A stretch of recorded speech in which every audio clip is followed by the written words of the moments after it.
Small city in Inner Mongolia, China. It was home to Genghis Khan's older brother during the Ming Dynasty. Today, it's home to about 250,000 people. More than half live in the urban area, while the rest reside along the rural outskirts. On June 24th of 2020, a massive tornado moved past the city. Those living in the rural districts watched it stretch down from the sky and curve like a ghost's wispy tail. It took on the classic tornado color and shape as it picked up dirt and debris.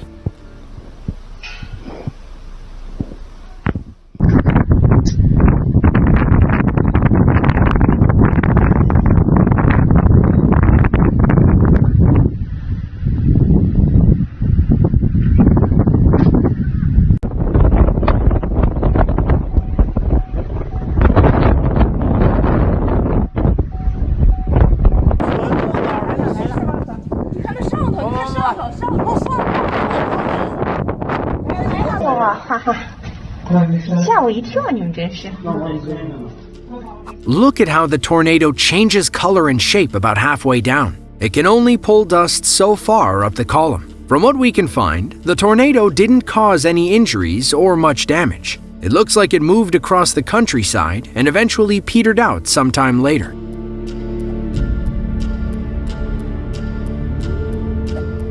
On August 23rd of 2017, Typhoon Hato slammed into mainland China. It made landfall in Zhuhai, a prefecture-level city in Guangdong province. About 2.5 million people watched as 90-mile-per-hour winds sent water rushing into their streets. If it wasn't bolted down, it got blown away. Several videos emerged from Zhuhai City showing just how powerful Hato was. According to the South China Morning Post, it was the strongest storm to hit the region in over 18 years.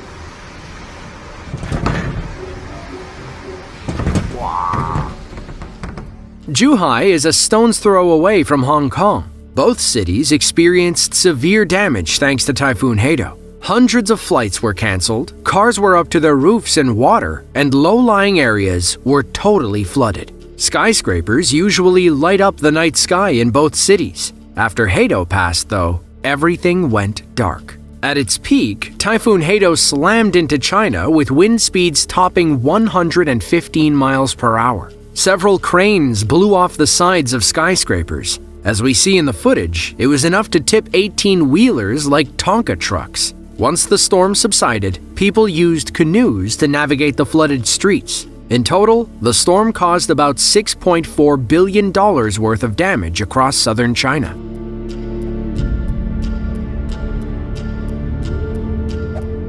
At over 12,000 feet, Mount Semeru is the highest volcano on the Indonesian island of Java. The locals refer to the steep side volcano as Mahameru, or the Great Mountain. Semeru is very active, experiencing hundreds of eruptions between the 19th and 20th centuries. As of today, Semeru has been erupting since April of 2014.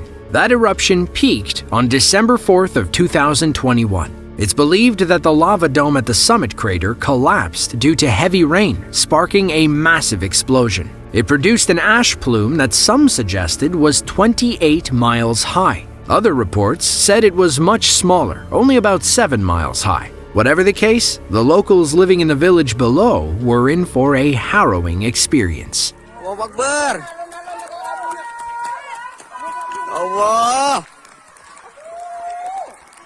Astagfirullah. Allah, ya Allah.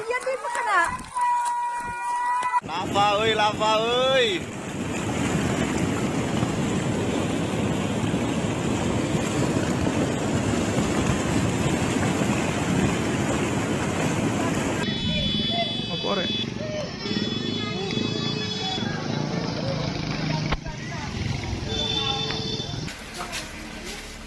It was pure chaos after Mount Semeru blew its lid. People fled the nearby villages as rescue workers pushed in to save those in need. They found homes and mosques buried up to their roofs in ash. There's no way anyone trapped inside could have made it. The December 4th eruption was the largest at Mount Semeru in recent history. As of December 9th, it had displaced over 6,500 people. 3 districts in East Java were covered in hot ash and lava avalanches. The eruption damaged nearly 3,000 homes and affected 24 schools across the region.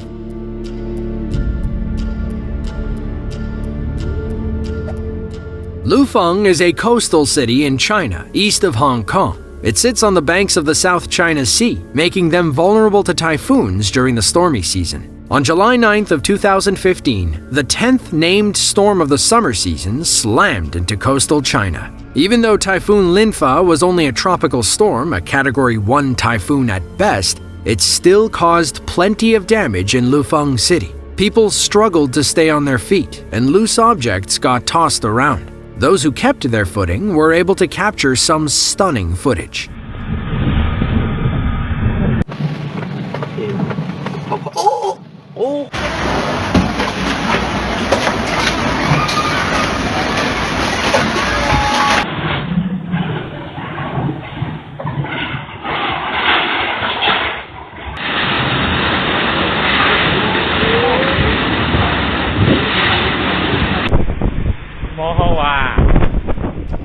At least some of the locals were in good spirits. We can't imagine what we'd do if we saw our shower draining bubble up like that. Fish swam through cracks in the sidewalk. One guy got a kick out of some plastic stools blowing away. Wind speeds topped 106 miles per hour when Linfa made landfall. It also dropped about 10.6 inches of rain across southern China. Nearly 400,000 people were without power and 56,000 others were displaced. Hundreds of homes collapsed, and the damage toll reached about $213 million.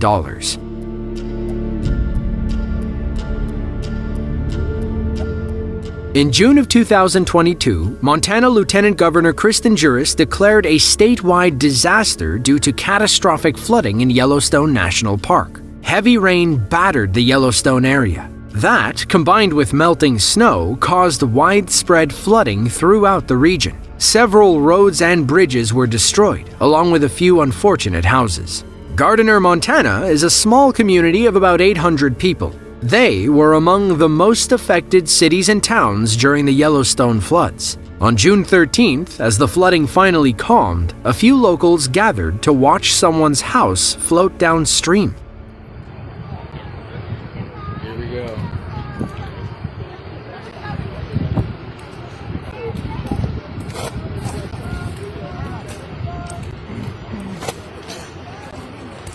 He's gotta hit that top. He's gonna hit that bridge.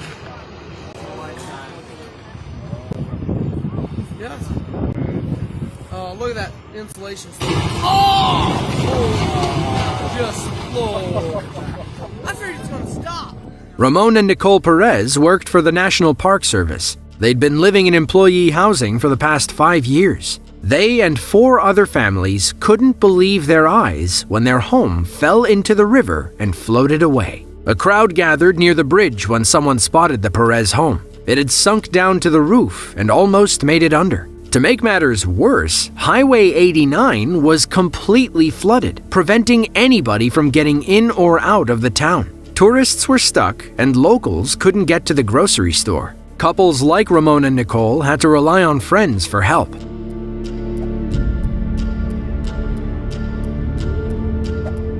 Camarines Norte is a province on Luzon, the largest island in the Philippines. It sits on the banks of the Philippine Sea, leaving them and the rest of the country exposed to powerful typhoons. On November 11th of 2020, the 10th storm that year wreaked havoc across the country. Typhoon Vamco made landfall around midnight as a Category 2 storm. Locals across Camarines Norte took shelter as 80-mile-per-hour winds whipped through their neighborhoods. One family decided to record the storm as it ripped apart the power lines outside.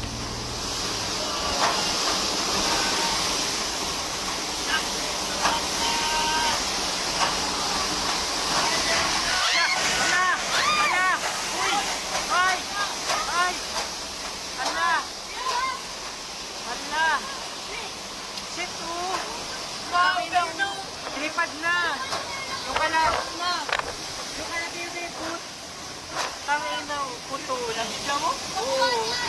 Wala. Wala. Napunta sa compound ko. Kasi sa ulo. Wala na. Wala na. Wala po. Wala makakadaan dyan. The families had been without power for a few days. They were only a week removed from Typhoon Goni, which destroyed thousands of homes across the Philippines. It was also responsible for tearing down the pole. Once the storm died down, repair teams drove out to fix the damage. They finally got it up and running, but Vamco had other plans.